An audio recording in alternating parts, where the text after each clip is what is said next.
I want to thank His Excellency, the President of the Cooperative Republic of Guyana, for making another move to promote gender equality by promoting the first female minister in the history of this country to the Ministry of Local Government and Regional Development.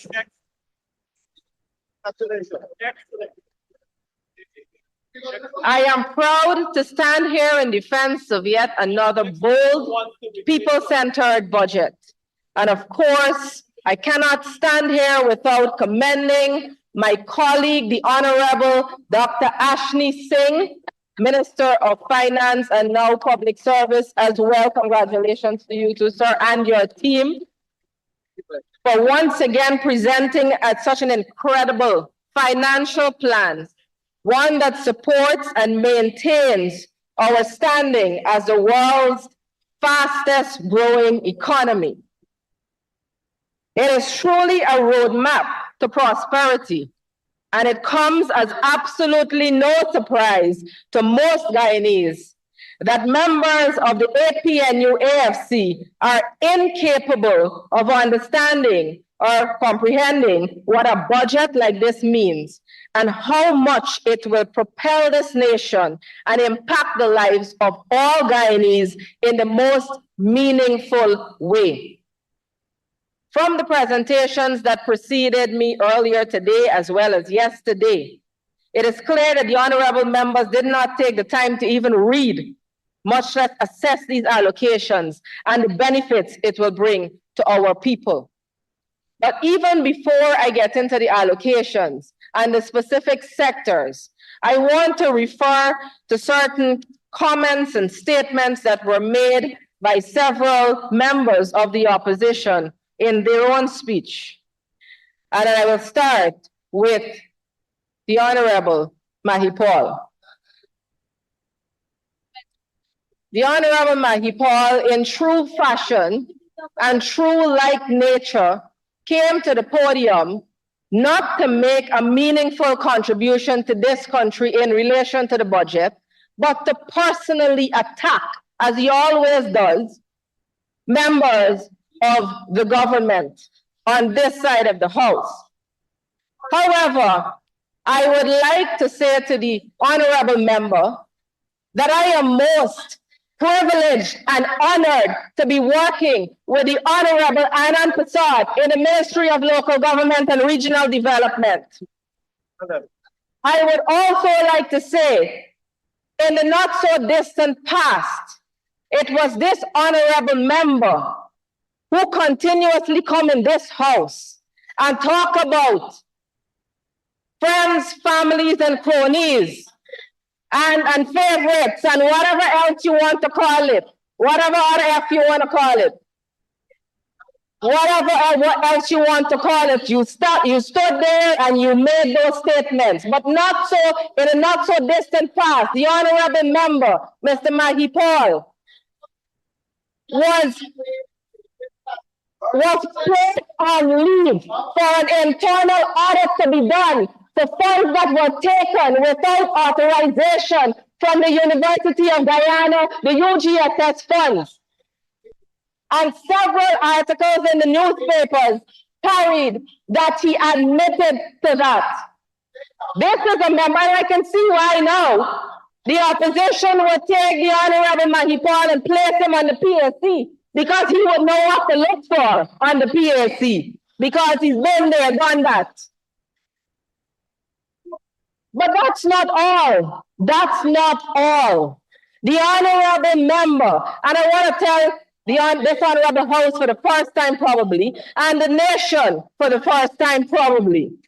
So after 5 months of holding up this entire country, digging their fingernails into the threads of power, trying to hold on while the people suffer out there, His Excellency was sworn in on the 2nd of August, 2020.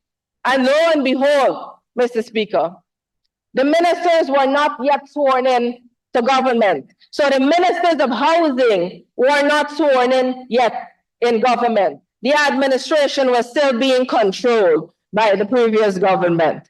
And on that morning of the 3rd of August, 2020, the Honorable Maggie Paul, early that morning, Mr. Speaker, hurriedly was given an application letter Honorable for a house lot. I have the Honorable Member, Ms. Ferguson, rising. Thank you very much, Mr. Speaker. Mr. Speaker, I stand on the point of clarification, standing order 41. With regards to the comments. A point of clarification. Yes. I have Point of order, sir. yes. Sorry. Point of order clarification. The second section would be clarification, right? I have to get the honorable person on the floor to yield to you.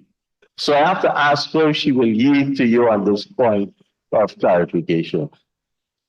Mr. Speaker, that's a rhetorical question for me. Obviously not. Obviously not. Honorable Member, Ms. Ferguson, you'll have to take your Perspective. Thank you very much, Mr. Speaker. Let's get this into perspective. So you're holding on to power, but as soon as His Excellency was sworn in, realizing that you were one of the friends, families, and cronies that had to benefit from the previous administration, you ran in there on the 3rd of August and it was allocated a letter. While there were 72,000 ordinary Guyanese languishing applications, languishing in the housing ministry on that date. And that is for the record. Comrade Speaker. Comrade Speaker, for your opposition. on standing order 23. For the honorable member is imputing improper motive on the part of the honorable member. I don't see this as imputing. She's establishing a fact. It is a fact. It is a fact. Unless She's given the the honorable member, Mr. Mahi Paul, says I never did that, I had never had a letter, then I'll ask her to produce the letter. It's not improper. It was not illegal. Yeah. So we have a difference of opinion. You share the view that's improper. I share the view that this is a statement of fact that the minister is making, and I'll ask her to produce that document. Comrade Speaker. Honorable Member, Mr. Mahi Paul, I'll give you. Sir, I believe it's imputing on the basis that I follow the process. So I want you to guide me. I'm guiding you. I'm guiding you. You're just, I just refer you to the statement I made with respect to the Honorable Chief Whip for the opposition. Honorable Minister, you will get back your time. Thank you very much, sir. So I believe when the honorable member comes here and beats his chest and stands up in a pseudo righteous manner and wants to preach to this house, this honorable house, as to his honorable nature, he was probably the friends, families, and cronies that he was talking about that benefited.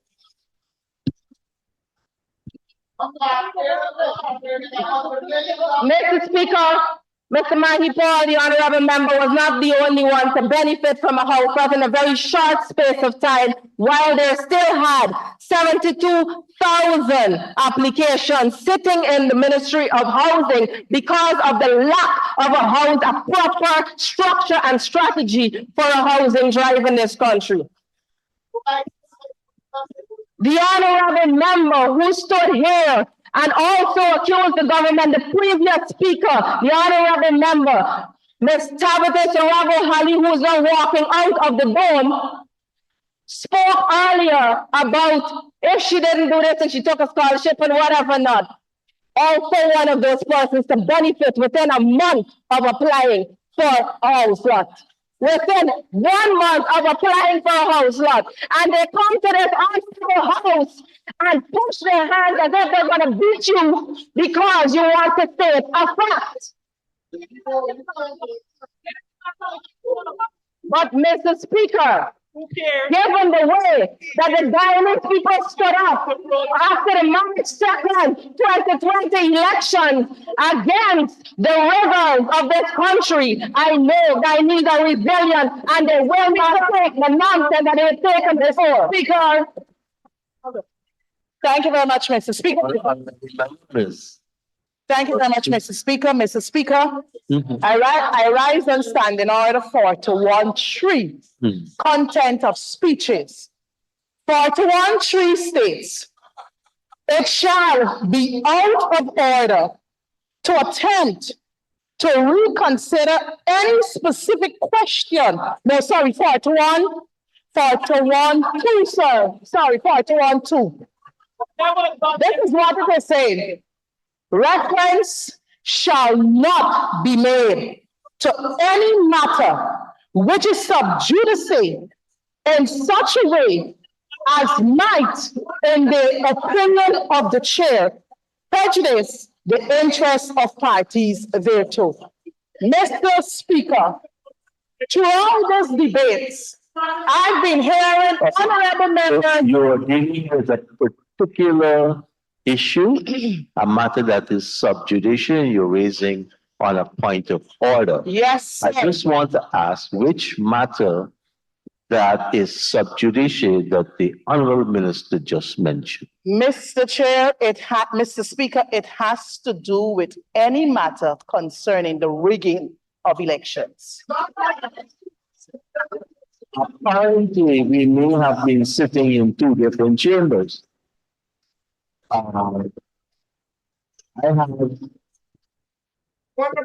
have again to you, I don't want to use the word, but please, I ask that you give way to the honorable minister.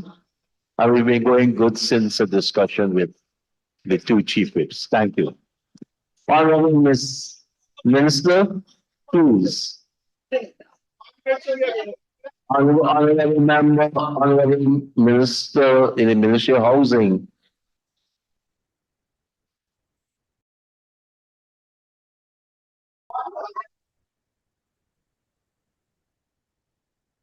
Minister, you're gonna get back all of your time. If we have to wait till tomorrow morning, you get back your time. Honorable members, I just want to say that at the lunch break, the two whips and I had a good, frank discussion about the behavior in the House and the unparliamentary words. And it was going good for the first hour after. Now we're hearing all the words that we're not supposed to use, like lies. The honorable member, Mr. Duncan, had to be cautioned over and over again by his own chief whip. So please allow our good minister to make her presentation as previous speakers had just after the lunch. Honorable Minister, you can go ahead. Thank you very much, Mr. Speaker. I'll move on now to the honorable member's presentation where he stated that there is very little or nothing in the budget for human capital development. And for the purposes of understanding what human capital development is, because it is always such a challenge with comprehension over there, human capital development is akin to human resource development, which comes under the Ministry of Public Service. And a lovely sum is always placed in there from 2020 to 2024 to accommodate that, as well as the Ministry of Education for our children to be able to move from nursery to primary to secondary to tertiary.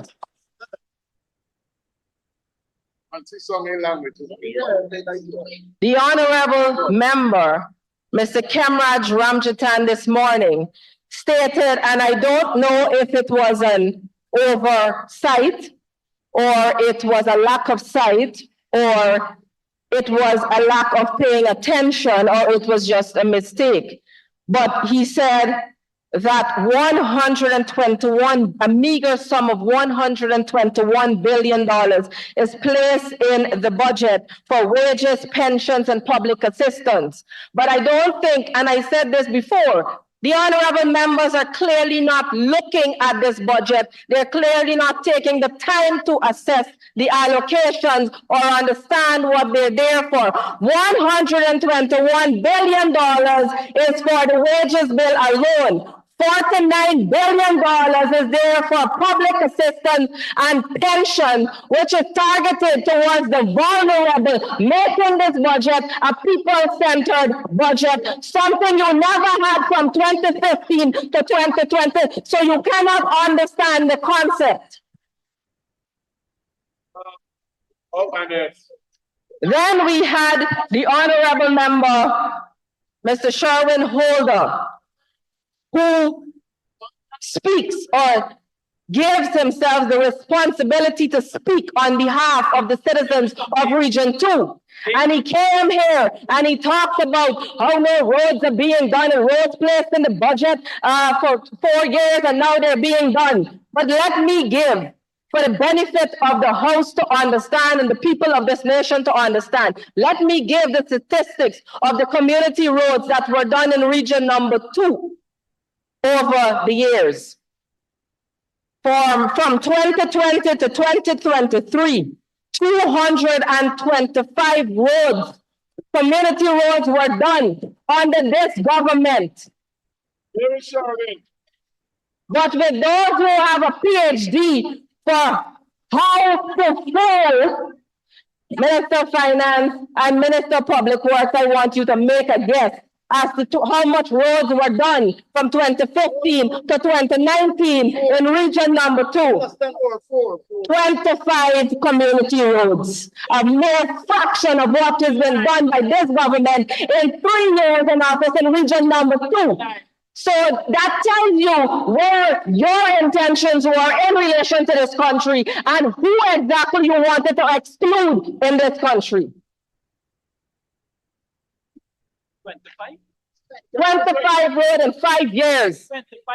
225 under this government in 3 years. And comes and stands here as if they are telling the truth to this nation. Honorable Minister, I think that is imputing. Please. And they come here to this honorable house and spew untruths to the nation.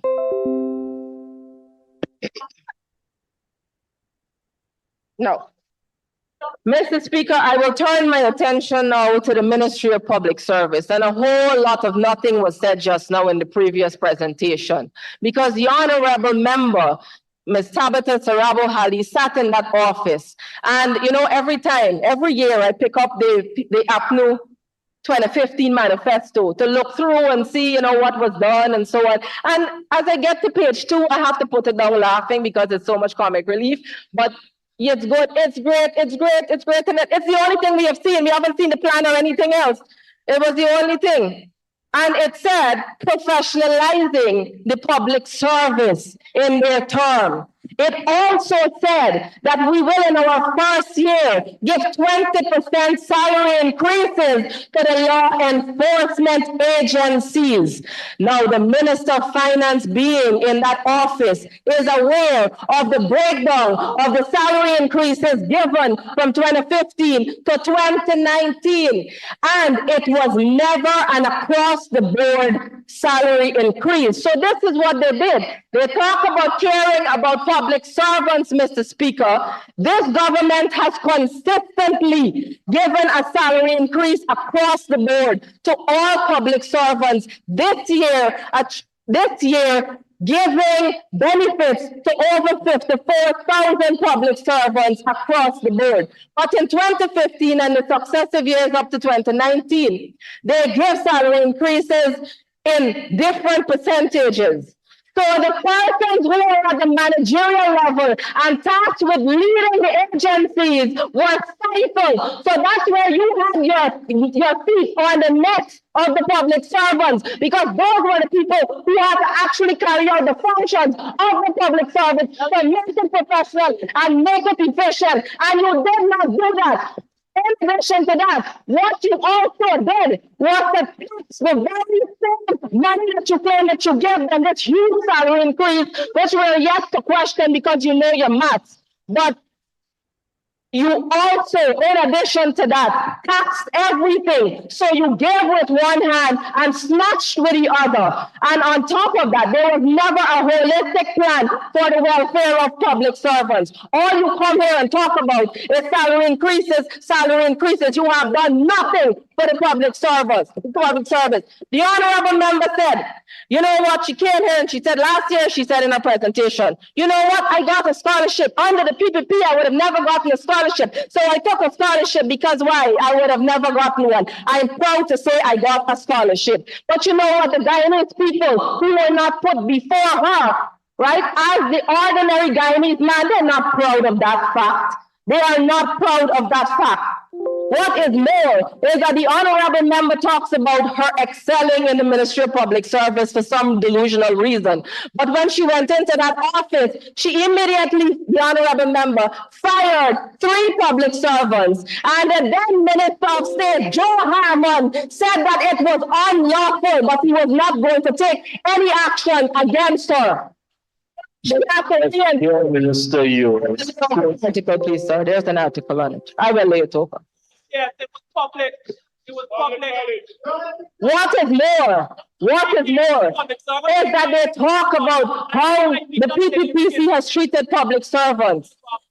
And this was the honorable member who transitioned from a public service job to a minister's job, and then applied for salary in lieu of leave after the then Minister of State said, if you don't use it, you lose it. So basically, we were abolishing the salary in lieu of leave. When the Minister of Finance, when we got into office, took the honorable member, Royce Delford, to come and sue the government of Guyana and got the salary increase, the salary in lieu of leave, when other public servants did not and could not benefit on the youth.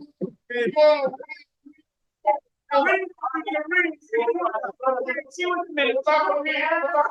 Speaker. I remember this happened. Thank you, Mr. Speaker. Mr. Speaker, I'm standing on Standing Order 4216. Mr. Speaker, the honourable member is imputing improper motive, but I'm not sure. Mr. Speaker, I am not sure if it is that I have a contract that says that I'm entitled to something and I do not get it, what is I'm supposed to do? So if it is that I have a contract that says that I'm entitled to something and I ask for it, then the contract says that I'm supposed to get it. If there is something different, but so she is suggesting that I was not entitled to something and I was trying to get it without being entitled to it, which is imputing, sir. I wouldn't go back to how she was imputing the fact that I have a government, I got a house lot, and I have no house lot from the government. But that's a whole different matter, sir. Honorable member, I thought I was hearing a different issue about priority before other people. But honorable minister, the honorable member says she never got a house lot. If you could. That's not true. Yeah. Yeah. So if you. She got a house lot. If you said she has a house lot, unless you can provide the proof. Mr. Speaker, we will provide evidence because unlike the other side, when we speak, we have evidence to back it up. I will support it. I will support it. Mr. Speaker. So until you do that, please withdraw that. Thank you. Well, again, it's yes, Mr. Speaker, thank you. So, Mr. Speaker, when other public servants were applying for salary in lieu of leave and they were denied because of the policy that was in place, the now government, the PPPC, after being taken to court for that, did pay the honorable member salary in lieu of leave, while other public servants are still did not get theirs on the But let's turn to scholarships. Before I move to the scholarship issues, Mr. Speaker, I'd like to put on record that the Ministry of Public Service has gone strides from 2020 to now. We have relaunched what is called the Personnel Workshop, which was abolished under the previous administration, where personnel from different agencies would come together for 2 days and hash out how they can solve the bottlenecks in the public service to make it more efficient and professional. But that was abolished during the previous administration. But we brought it back to ensure that we will deliver on our manifesto promise too.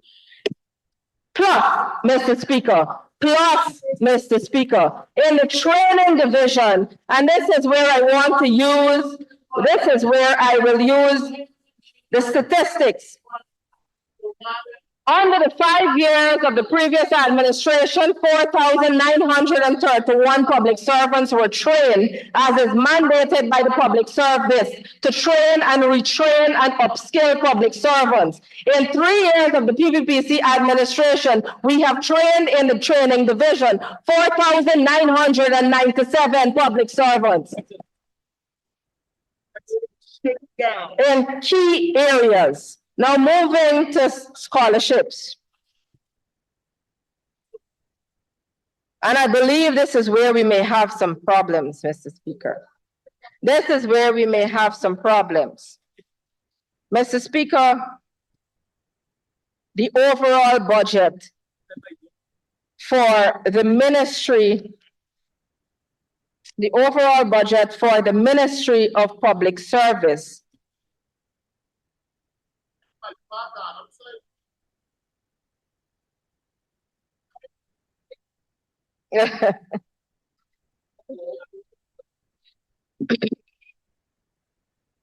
Mr. Speaker, the overall budget for the Ministry of Public Service in 2015 was 715,043,000. In 2016, it was 1,165,852. In 2017, this is the overall budget. Listen, and you will learn. 2017, it was 1,276,899. 2018, it was 1,654,307. 2019, it was 965,154,000. Listen to the point. Just for scholarships on the line item 6302. 2020, 958,734,000. 2021, 2,596,319,000. 2022, 3,884,967,000. 2023, 3,870,917,000, amounting to over $10 billion expended by this government for human resource development, and again, in 3 years, and again for the benefit of the Honorable Mahi Paul, human capital development in this country. That is what you call progress and not backwardness. We were able to grant 21,442 ordinary Guyanese. And I have heard so much negativity this year from the opposition members in relation to the GOAL project and the GOAL initiative. But I'm not certain that you know that 2 of your own members sitting over there found the GOAL program attractive and appealing enough that they are on the program. Sitting in this house, granted by this government. That is what you call inclusion. That is what you call non-communication and fractured behavior over there. Are they our friends, families, and friends? You can be if you want to. You can be if you want to. Our friends and family. There was so much talk about how the goal initiative is overriding the University of Guyana. We have always placed emphasis on the University of Guyana as our national university.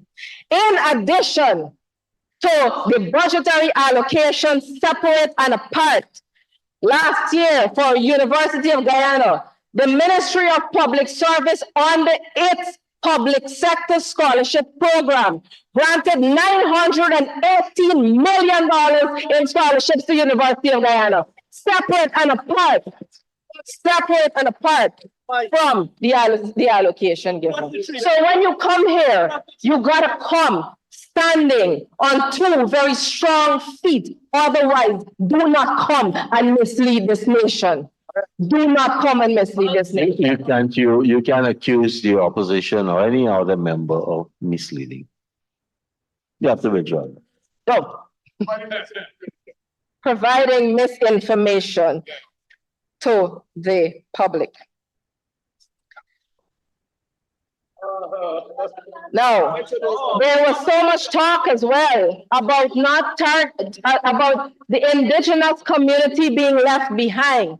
This government is the government with a track record of taking care of our first people, our indigenous people in this country. And the scholarships are just one aspect of that. And I want for your benefit to listen very carefully. Don't talk, just listen. Listen.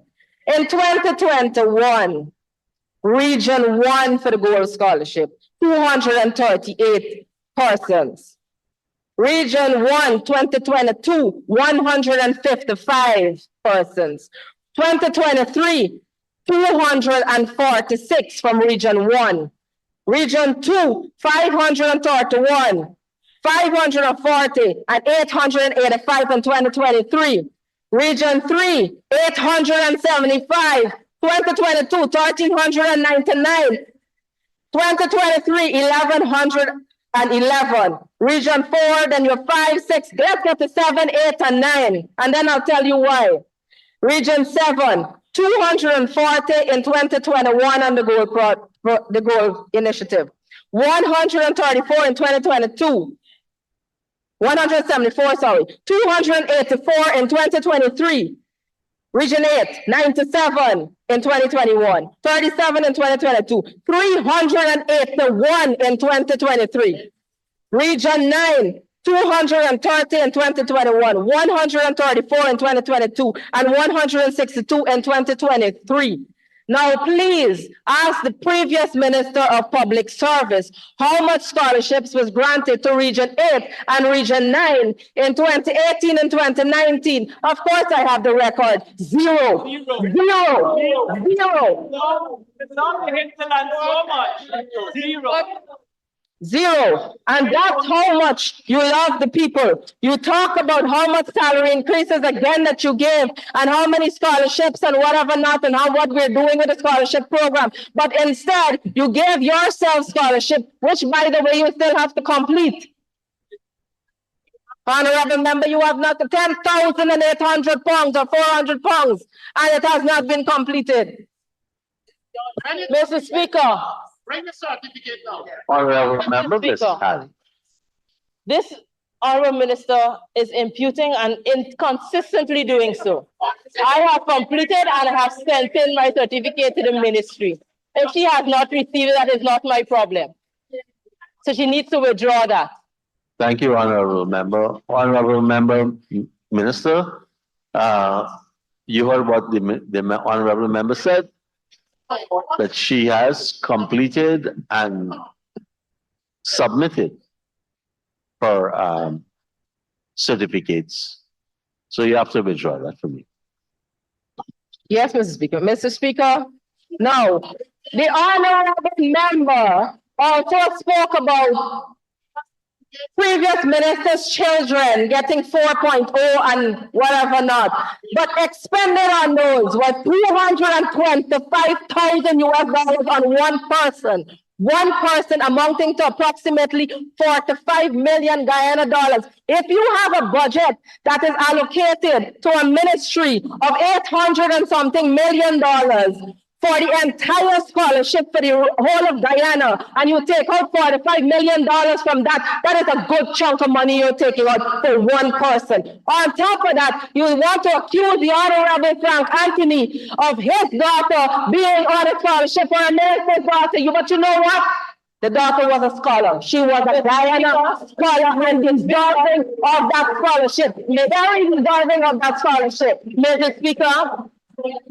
Mr. Speaker, I'm just stating I did not state the name of the minister nor who the individual was. I just said a member of this house.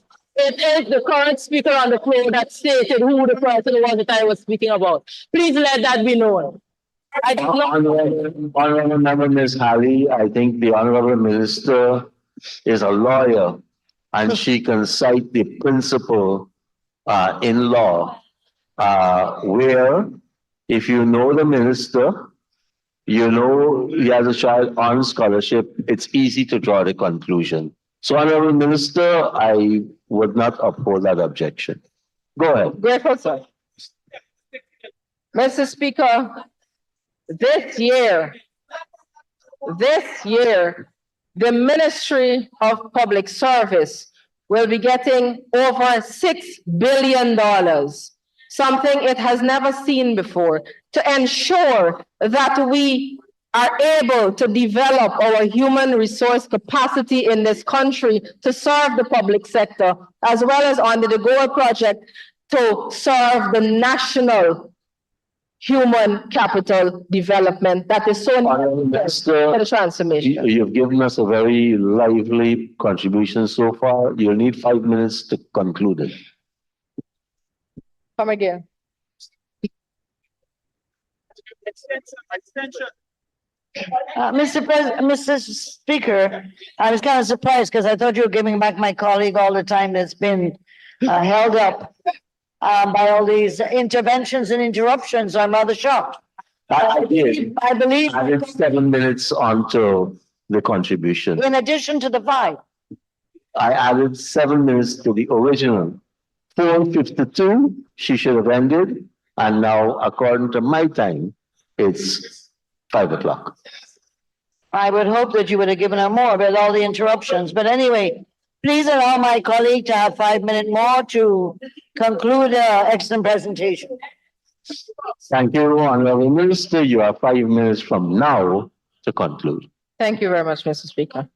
Mr. Speaker, as I said, the Ministry of Public Service will be allocated over $6 billion to ensure the efficient functioning of the public sector in terms of human capital development, as well as if the turning of the wheels of government. And I am very certain that the Honorable Minister of Finance, the Honorable Dr. Ashni Singh, with his high standards of professionalism, will excel in that ministry over the next year.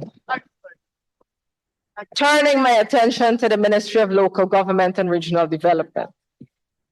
The Ministry of Local Government and Regional Development is crucial in promoting democracy in this country, and a word that I have heard the honorable opposition members repeat over and over in their speeches, although some of those honorable members would have participated fully from the 2nd of March 2020 to the 2nd of August 2020 in holding this, in trying to collapse our democracy and holding our people hostage and suffering an entire nation for 5 months, which I am certain they will never, ever forget.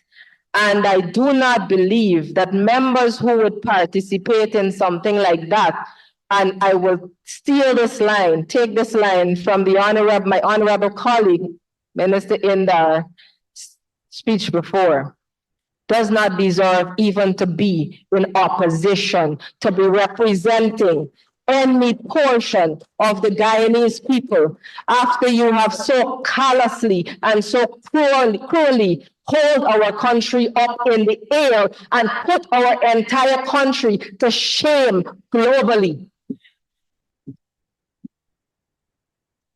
So, Mr. Speaker, in the allocations of over $103 billion spanning not only the Ministry of Local Government, but also the regions from region 1 to 10, we will ensure that the local democratic organs, such as the NDCs and the municipalities, are properly allocated their subventions to ensure that democracy continues in the communities of this country.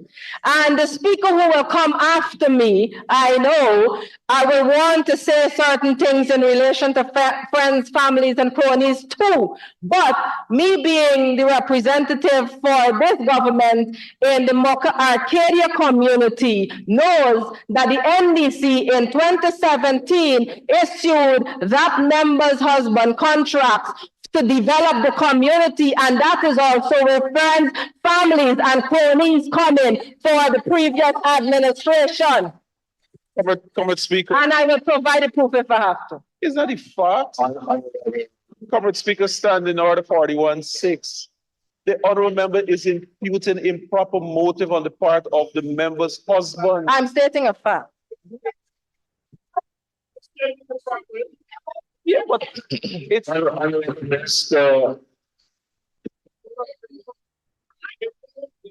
Minister, I'll apply the same principle that we just saw. Withdraw that and let's move on.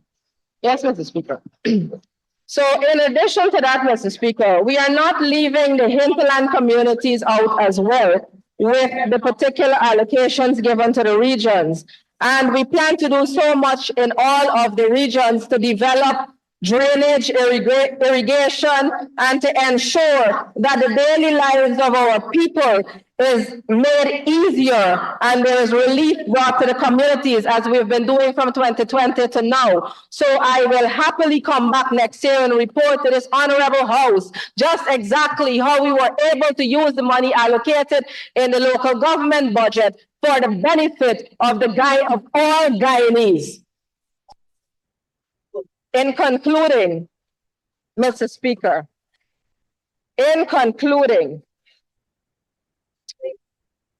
I wish to reiterate my support for Budget 2024.